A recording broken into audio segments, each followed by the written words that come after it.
Hello guys, welcome back to my channel.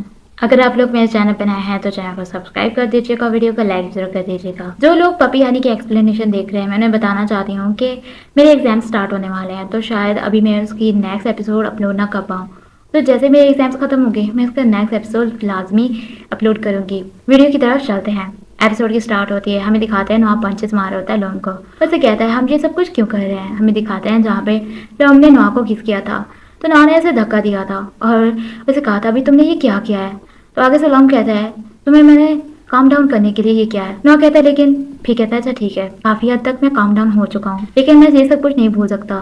इतनी दूर से मैं यहाँ पे आया हूँ और ऊपर से मुझे पैसे भी भरने पड़े अंदर आने के लिए। नॉम कहता है ठीक है, मैं तुम्हारी बात सुन रहा हूँ। आगे से नॉ कहता है तुम्हें पता है जीवा की मॉम ने कितने चेंजिंग किए हैं। जिस पे लॉम कहता है हाँ मुझे जीवा ने बताया। तो उसे कहता है तो तुमने मुझे क्यों नहीं बताया, तुम्हें पता है अगर वो कॉल नहीं करती तो मुझे पता कैसे चलता। तो लॉम आगे से कहता है तुम भूल गए क्या जो मैंने तुम्हें कहा था। ना कहता है मैं क्या भूल गया। वो उसे नहीं बताता और कहता है तुम कैसा फील कर रहे हो। उसे कहता है अभी मेरा दिल कर रहा है मैं तुम्हारे फेस पे एक जोरदार पंच लगाऊं। उसे कहता है मारो मुझे। प्रेजेंट का सीन दिखाते हैं जहाँ पे उसे पंचेस मार होता है, कहता है मारो ना मुझे पंच। लेकिन आगे से नॉ कहता है तुम बहुत ही बुरे शख्स हो। तो हम कहता है हाँ मैं हूँ। तभी वो मारने लग जाता है और काफी थक जाता है, बैठ जाता है। वो उसे कहता है तुम कैसा फील कर रहे हो। तो आगे से नॉ कहता है तुम बहुत ही अनबिलीवेबल हो। जिसपे वो उसे कहता है राम का जब तुम आए तो तुम्हें पता है तुमने कैसा फेस बनाया हुआ था, अब काफी हद तक तुम सही लग रहे हो। तो आगे से वो कहता है तुमने अभी मुझे ट्रिक किया ना वर्कआउट करने के लिए। लॉम कहता है जब मैं गुस्सा होता हूँ तो मैं वर्कआउट करता हूँ और मुझे लगा तुम्हारे लिए भी ये सही होगा। उसके बाद वो उसके बाल हटाने लगता है, लेकिन वो उसका हाथ पीछे हटा के खड़ा हो जाता है। उसे कहता है कि अब तुम काम डाउन हो गए हो तो तुम मेरी बात सुनोगे। तुम्हें याद है मैंने तुम्हें क्या कहा था, युवा की फैमिली या मेरी फैमिली कुछ भी कहे तुम्हें नहीं सुनना,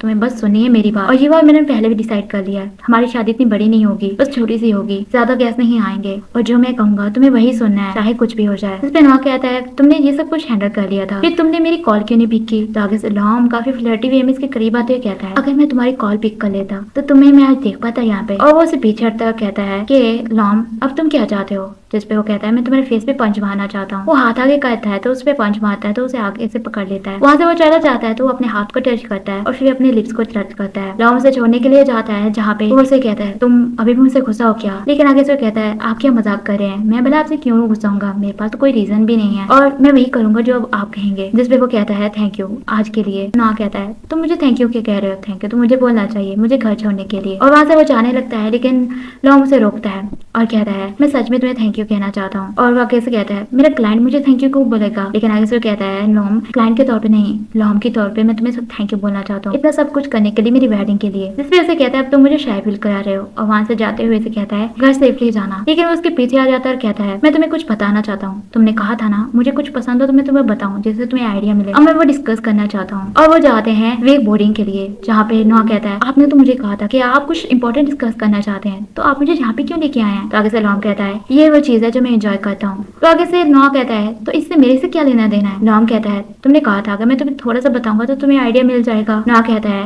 वो तो मैंने तब कहा था जब आप मेरे साथ कॉपरेट नहीं कर रहे थे। लॉम कहता है अब जब मैंने तुम्हारे साथ कॉपरेट किया है तो तुम भी मेरे साथ कॉपरेट करो ना और तुम भी एक्सपीरियंस करो जो मैं एंजॉय करता हूँ। उसे हेलमेट देता है और कहता है तुम्हें पता चलेगा कि मुझे क्या चीजें पसंद है। और वो काफी सैड होकर बैठ होता है। लॉम उसे समझाने की कोशिश कर रहा होता है कैसे करना है, लेकिन नॉ कहता है क्या मैं ये नहीं करूँ ना। लेकिन आगे से लॉम कहता है तुम्हें ये ट्राई करना होगा, डरो मत करो। और उसे समझाता है और उसे प्रैक्टिस करवाता है। फिर वो उसे कहता है डरना मत मैं यहीं पे हूँ। लेकिन नॉ कहता है तुम भी मेरे साथ आओ ना, हमें स्टार्ट करना होगा। उसकी बात को इग्नोर करते हुए और वो काफी डर जाता है। लेकिन पानी के अंदर जाने के बाद वो काफी एंजॉय करता है। काफी बार कहता है मुझे एक बार और करने दो, एक बार और करने दो, और हर बार गिर जाता है। इस पे लॉम काफी हंसता है। एक बार वो काफी अच्छे से कर रहा होता है जिसपे लॉम काफी इंप्रेस होता है, लेकिन आगे जाके वो पानी में गिर जाता है जिसपे वो अपने सर में ही मार लेता है। वो वापस आता है और कहता है लॉम के अब ब्रेक ले लेते हैं। लेकिन आगे से वो उसे प्लीज प्लीज कहते हुए कहता है मुझे एक बार और करने दो ना प्लीज प्लीज। जिसपे वो कहता है कि ठीक है जितने टाइम तुम करना चाहो तुम कर सकते हो। उसे खींचते वहां से लेके चला जाता है। लॉम भी वेक बॉडी करता है और लॉम को नॉ दूर से देख रहा होता है और फिर अपने होठों को टच करता है।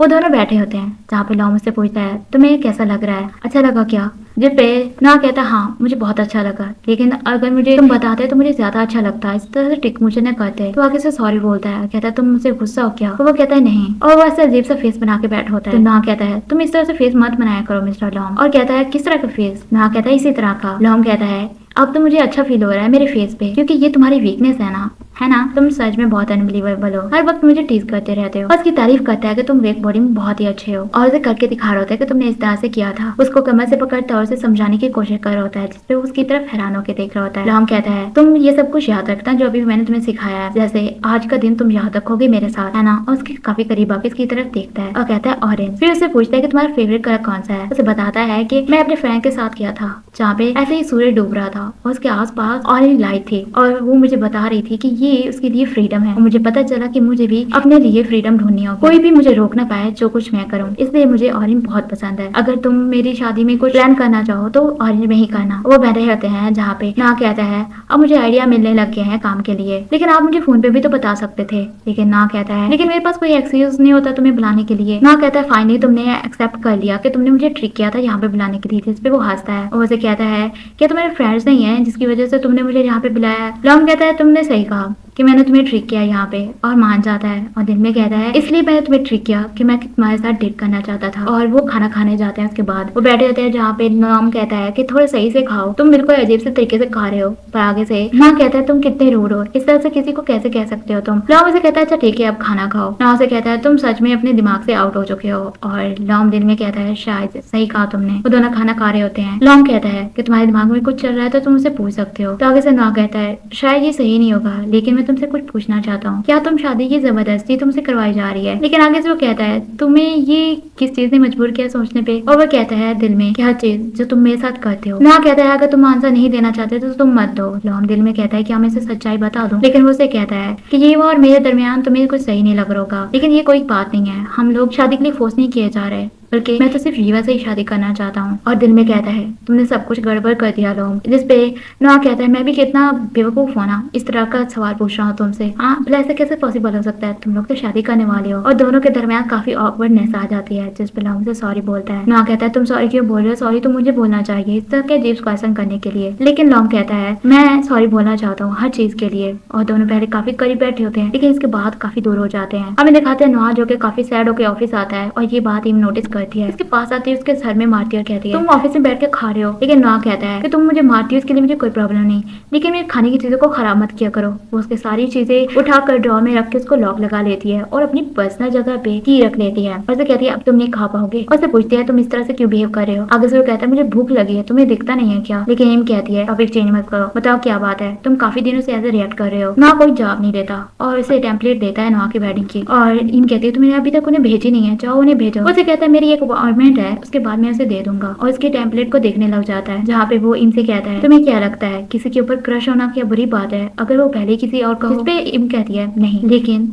ये अच्छी बात भी नहीं है। हम अपने दिल को कंट्रोल नहीं कर सकते लेकिन हम अपने दिमाग को तो कंट्रोल कर सकते हैं ना। तुम्हें थर्ड व्हील नहीं बनना चाहिए किसी और के रिलेशनशिप में ना, इससे तुम ही अपने आप को हर्ट कर लोगे। जिसमें ना कहता है तुमने सही कहा। तो इम कहती है अच्छा ये बताओ तुम्हारा किस पे क्रश है। उसका जवाब दिए बगैर वो कहता है मेरी अपॉइंटमेंट के लिए मैं लेट हो रहा हूँ और अपने पाँव में ही मार लेता है। वहाँ से लड़खड़ाते हुए चला जाता है बाहर। तभी उसे कॉल आती है लॉन्ग की, लेकिन उसकी कॉल को इग्नोर करते हुए वहाँ से चला जाता है अपॉइंटमेंट के लिए। वो बैठा होता है कैफे में जहाँ पे हमें मायरिन दिखाते हैं जो कि अब ट्रांसलेटर बन चुकी होती है और एक लेडी के साथ बात कर रही होती है एक बुक को लेकर। और वो उससे पूछती है कि तुम्हारी लव लाइफ कैसे जा रही है, क्या तुम अपनी गर्लफ्रेंड से हमें नहीं मिलाओगी। और हमें दिखाते हैं 2 साल पहले का सीन जहाँ पे वो मॉडल वर्क करती थी जीवा के लिए मॉडलिंग करने के लिए, जहाँ पे वहाँ के एम्प्लॉयज उसका मजाक बनाए जा रहे होते हैं जिसे सुनकर वो वापस जाने लगती है। लेकिन जीवा वहाँ पे आती है, उसे रोकती है और कहती है तुम मिस मैरिन हो ना। और कहती है मैं तुम्हारी बहुत बड़ी फैन हूँ, मुझे तुम्हारा काम बहुत पसंद है। उसकी काफी तारीफ करती है। तो आगे से वो कहती है मुझे लगता है तुम्हारी कोलीग्स को बिल्कुल पसंद नहीं है मेरे साथ काम करना। लेकिन वो उसको पकड़ के अंदर लेके जाती है और सबकी बड़ी रख के बेइज्जती करती है और कहती है किसी को कोई प्रॉब्लम है तो मुझे बता सकता है। हम दिखाते हैं मैरिन से वो बातें कर रही होती है। कहते हैं तुम्हारी स्टोरी तो बहुत ही इंटरेस्टिंग है, इसे तो BL ड्रामा में यूज करना चाहिए। वो वहाँ से चली जाती है और हमें जीवा दिखाते हैं जिसे देख कर नोआ छुपने लग जाता है और कहता है मैं छुप क्यों रहा हूँ। हाँ क्योंकि मैं उसे फेस नहीं कर सकता जिससे वो शादी करने वाली है, उसके लिए मेरे दिल में फीलिंग्स आ चुकी है, इसलिए मैं छुप रहा हूँ। वो दोनों गुटर कुक कर रही होती है जहाँ पे वो उसे कहती है तुम कुछ खाना चाहोगी। तो आगे से जीवा कहती है मैं तभी खाऊंगी जब तुम मुझे खिलाओगी। और वो बातें कर रहे होते हैं। क्लाइंट की कॉल आती है जो कि जगह चेंज कर चुका होता है। तो उसे कहते हैं मैं वहाँ पे मिलने आ रहा हूँ और ट्राई कर रहा होता अपनी वॉइस चेंज करने को ताकि जीवा को पता ना चले कि मैं अभी यहाँ पे हूँ। और वहाँ से छुपते हुए बाहर जाता है। वो उनके टेम्पलेट को देखता है लेकिन सोचता है कि बाद में दे दूंगा और वहाँ से चला जाता है। वो दोनों बैठे होते हैं जहाँ पे मैरिन कहती है कि लॉम के बारे में तुमने मुझे बताया कि वो आजकल काफी डाउन फील कर रहा है। उसने नोआ को बताया नहीं कि ये सब कुछ जो शादी को करने वाला वो कवर अप है। जीवा कहती है तुम्हें पता है ना मैंने इतने साल तुमसे छुपाए रखा और वो अब कैसे बताएगा उसे। और कहती है 13 साल तक हम दोनों ने अपनी फैमिली से ये सब सब कुछ छुपाए रखा है और आगे भी छुपाएंगे, इसलिए तो हम ये रिलेशनशिप बना रहे हैं ताकि किसी को पता ना चले। और कहते मुझे लॉम के लिए बहुत ही बुरा लग रहा है। तो आगे से वो कहती है सब कुछ ठीक हो जाएगा, लॉम को वो मिल जाएगा जिसे वो पसंद करता है। और ये वह कहती है मैं भी यही उम्मीद करती हूँ। हमें दिखाते हैं लॉम जो कि कॉल कर रहा होता है नॉ को, लेकिन वो पिक ही नहीं कर रहा होता और काफी गुस्से में वो कहता है कि अब तुम्हारी शादी होने वाली है तो तुम्हें ये सब कुछ नहीं सोचना चाहिए। और काफी गुस्से में बैठता है। वो घर आता है जहाँ पे उसे नॉ का मैसेज आता है। पहले तो वो खुश होता है, लेकिन मैसेज में होता है कि टेम्पलेट में तुम्हारी ऑफिस में सेंड कर दूंगा कल। लेकिन ये देखकर वो सैड हो जाता है। वो अंदर आता है तो उसकी मॉम उसका वेट कर रही होती है और पूछती है कि तुम इतना लेट क्यों आए हो। आगे से लॉम कहता है अब अभी तक सोए नहीं और कहता है मुझे ऑफिस में कुछ काम था, लेकिन उस पर शक करती है। तो आगे से कहता है आपको पता है ना मैं सिर्फ रीवा से शादी करूंगा, मैं उससे प्यार करता हूँ, वही एक है जिसे मैं प्यार करता हूँ और कभी किसी और लड़की की तरफ नहीं देखूंगा। जिसपे वो कहती है इन बातों को तो मैं नजरअंदाज कर दूंगी कि तुम लेट आते हो, लेकिन रीवा नहीं कर पाएगी तो तुम्हें इसका ख्याल रखना होगा। आगे से वो कहता है मैं कसम खाता हूँ कि मैं सिर्फ रीवा की तरफ देखूंगा और किसी लड़की की तरफ नहीं देखूंगा, क्योंकि वो तो नॉ को पसंद करता है ना। तो उसकी मॉम कहती है मुझे तुम पे भरोसा है। फिर वो कहता है अच्छा ठीक है अब मुझे जाना है, लेकिन उसकी मॉम कहती है तुम रात को यहाँ पे नहीं रुकोगे। तो आगे से कहता है कि मैं कॉन्डो में ही रुकूंगा और अपने कमरे में जाके बैठकर कहता है इस वजह से मैं घर नहीं आता। तभी उसे मैसेज आता है नॉ का, जो कि कहता है कि आजकल मैं कॉल तुम्हारी पिक नहीं कर पाऊंगा तो तुम मुझे मैसेज कर दिया करना। जिसपे वो काफी स्माइल करता है, शर्माते हुए कहता है उसका मैसेज सिर्फ देखने से मेरा दिन भर जाता है, तुम सच में पागल हो रहे हो लॉम। और किसी को कॉल करता है और कहता है किसी चीज में मुझे तुम्हारी मदद की जरूरत है। हमें दिखाते हैं ना जो कि मैसेज करने वाला होता है लॉम को कार्ड को लेकर, लेकिन उसे मैसेज नहीं करता और प्राइस ये नोटिस करता है कि वो मोबाइल में लगा हुआ तो वो एक जो होता है उसके कॉन्टैक्ट में लगाता है और कहता है काम पे फोकस करो और स्ट्रॉन्ग बनो। और उसे ये कहकर वहां से चला जाता है। ना दिल में कहता है कि इतना हम काम करें जैसे हम जंग में हो, लेकिन सारा पैसा इनके पॉकेट में जाएगा और ये सोच रहा होता है। उसके बाद वो काम करता है बड़े दिल लगा के और अपने आप को कहता है कि तुम डिस्ट्रैक्ट नहीं होना और अपना काम करना है। उसके बाद वो सबको अच्छे तरीके से समझाता है इवेंट, और ये इवेंट होता है पायु का। और हम दिखाते हैं वो ऐसे ही काफी खुश होकर खड़े होता है, नोटिस करता है कि लॉम भी वहाँ पे आया हुआ है। बस ऐसा लगता है कि वहाँ पे वो सिर्फ दोनों हैं, जहाँ पे इशारे में लॉम उसे कहता है कि मेरे लिए वेट करना। सबके जाने के बाद उसके पास आता है। लॉम कहता है काफी टाइम हो गया ना तुमसे मिले, लेकिन आगे से ना कहता है सिर्फ एक ही हफ्ता तो है, ज्यादा टाइम नहीं। लॉम कहता है लेकिन मुझे तो काफी लंबा अरसा लगा। उससे पूछता है तुम यहाँ पे क्यों आए हो। लॉम कहता है मैं तुम्हें देखना चाहता था। उस पर वो हैरान होता है, लेकिन आगे से वो बताता है मेरी भी कोलैबोरेशन है इस कंपनी के साथ, इसलिए मैं यहाँ पे आया हूँ। अच्छा इसलिए आए हो, तो ये कोइंसिडेंस हुआ ना। लेकिन इस पे वो कोई जवाब नहीं देता और कहता है मैंने इनसे बात की अभी, तुम अपनी कार नहीं लाए ना तो हम इकट्ठे घर चलेंगे वापस। वो काफी हैरान होता है और कहता है कि नहीं अभी मुझे कुछ काम है, उसके बाद ही मैं घर जाऊंगा। वो खड़े होते हैं। हमें दिखाते रेन जो कि पायु को ढूंढ रहा होता है, लेकिन उसे नहीं मिलता। उसका फोन के पास उसे एक कार्ड मिलता है जिसपे लिखा होता है कि मैंने अपना प्रॉमिस रखा है तो तुम्हें भी अब अपना प्रॉमिस रखना होगा। तभी ऊपर से पायु आता है और उसे फ्लावर वाला बुके देता है और उसे कहता है ये मेरे लिए पकड़ो। और कहता है मैंने अपना प्रॉमिस रखा कि मैं जब सक्सेसफुल होऊंगा तो मैं तुम्हें एक बात बताऊंगा। और रिंग निकालता और कहता है कि तुम मेरे काम में मेरे पार्टनर रहे हो, क्या तुम मेरी जिंदगी में मेरे पार्टनर बन सकते हो। उसे प्रपोज करता है शादी के लिए, जिसमें नॉ काफी खुश होता है। लॉम इसी की तरफ ही देखे जा रहा होता है और वो उसका प्रपोजल एक्सेप्ट कर लेता है। उसे कहता है हमेशा मेरी साइड पे रहना। दोनों एक दूसरे को गले लगाते हैं। रेन से कहता है अब मैं इतना मेच्योर हो गया कि मैं तुम्हारी साइड पे रह सकता हूँ। और तभी वहाँ पे स्काई और पाई भी आ जाते हैं, जहाँ पे स्काई कहता है कि अब फाइनली तुम लोग भी शादी करोगे। आगे से रेन कहता है इन सबके सामने मुझे किस करो। वो उसे किस करता है। स्काई काफी गुस्से करता है तो पाई कहता है तुम भी किस करना चाहते हो क्या मुझे, लेकिन वो कहता है नहीं कोई जरूरत नहीं है। नॉ थैंक यू बोलता सबको जिन्होंने सब कुछ प्रिपेयर किया होता है। उसके बाद वो काफी खुश खड़े होते हैं। आगे से लॉम कहता है तुम काफी खुश लग रहे हो, क्या बात है। तो उसे बताता है कि पायु मेरे पास आया था और मुझे यकीन नहीं आ रहा था कि वो मेरे पास आया है, और उसने मुझे कहा था कि वो अपने बॉयफ्रेंड को प्रपोज करना चाहता है। और वो बातें किया जा रहा होता है, लेकिन लॉम तो उसी की तरफ ही देखे जा रहा होता है। वो दोनों खड़े होते हैं जहाँ पे लॉम उसका हाथ पकड़ने लगता है, लेकिन पहले तो हिचकिचाता है, लेकिन फिर उसका हाथ पकड़ लेता है, जिसपे वो हैरान होकर इसकी तरफ देखता है। लॉम कहता है मेरे हाथ काफी ठंडे हैं, मुझे ठंड लग रही है, यहाँ का एसी भी काफी ठंडा है, क्या मैं तुम्हारा हाथ थोड़ी देर के लिए उधार ले सकता हूँ। जिसपे ना कहता है हाँ सिर्फ आज के लिए, और वो उसका हाथ पकड़ता है। इसपे लॉम काफी खुश होता है। उसके बाद वो उसे छोड़ने के लिए जाता है जहाँ पे ना सुहा पड़ा होता है। उसके बाद पीछे रहता है और कहता है मुझे पता है मुझे ये सब कुछ नहीं करना चाहिए, लेकिन ये मैं करना चाहता हूँ। और उसके लिप्स को ऐसे टच करता है अपने लिप्स से, तभी नॉ जाग जाता है और उसे कहता है तुम्हें पता है ना कि तुम्हारी शादी होने वाली है। जिस पे लॉम कहता है हाँ मुझे पता है और मेरे पास कोई राइट नहीं है ये सब कुछ करने के लिए, लेकिन मैं तुम्हें किस करने जा रहा हूँ। वैसे किस करता है, दोनों एक दूसरे को किस करते हैं। उसके बाद उसे कहता है माना मेरे पास कोई राइट नहीं है तुम्हें किस करने का, लेकिन मैं तुम्हें कुछ बताना चाहता हूँ जो मैं काफी दिनों से अपने अंदर छुपाए रखा था। और उसे कहता है मैं तुम्हें लाइक करता हूँ। जिस पे उसकी तरफ हैरान होकर देखता है। हमें पास का सीन दिखाते हैं जहाँ पे लॉम लॉकर्स के साथ खड़ा होता है और उसे याद आता है जब उसने इसे किस किया था, और काफी शाय होकर बैठता और कहता है मैं तुम्हें बहुत लाइक करने लगा हूँ और ये सब कुछ मुझे पागल बना रहा है। और ये सब कुछ सोच के वो काफी शाय हो रहा होता है। और एपिसोड यहीं पे खत्म हो जाती है। अगर वीडियो अच्छी लगी हो तो वीडियो को लाइक जरूर कर दीजिएगा, मेरे चैनल को सब्सक्राइब कर दीजिएगा, बेल आइकन का दबाना मत भूलिएगा ताकि मेरे नेक्स्ट वीडियो की नोटिफिकेशन आपको मिल सके। Thanks for watching.